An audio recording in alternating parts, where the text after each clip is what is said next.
I see examples of God's beauty before me every day.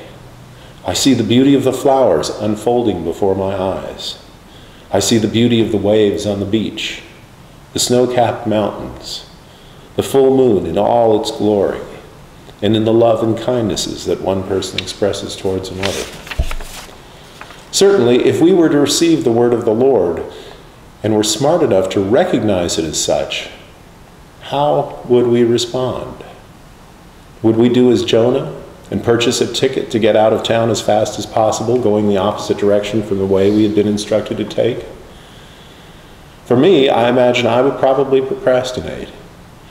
I would find all kinds of projects to distract me from my appointed task. I would have to clean my home, wash the car, paint the house. There'd be all kinds of jobs that I could find to do to eliminate that, to avoid that job. I doubt I would be able to say to myself, God has spoken, I must now act. But this is exactly what we're supposed to do.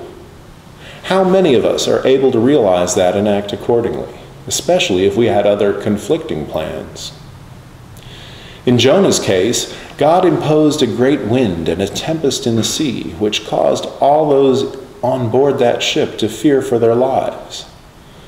The lesson here is that God can impose his will, and just may do so even though you don't understand how or in what way his will may be manifest.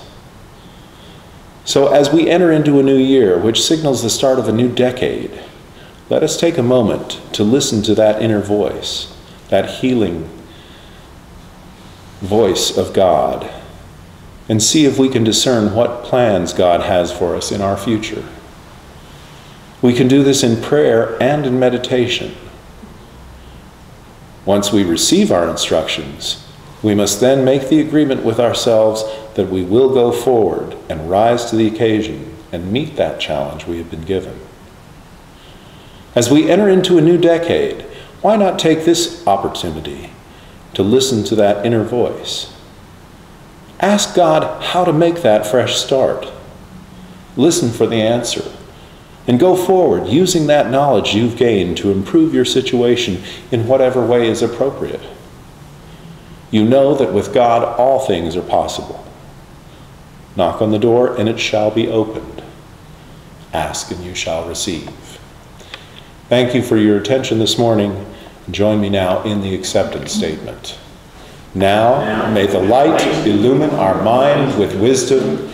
May love fill our heart with understanding. May the one life shine forth from our innermost being, so that we walk renewed in light, life, love, today, tomorrow, and forever.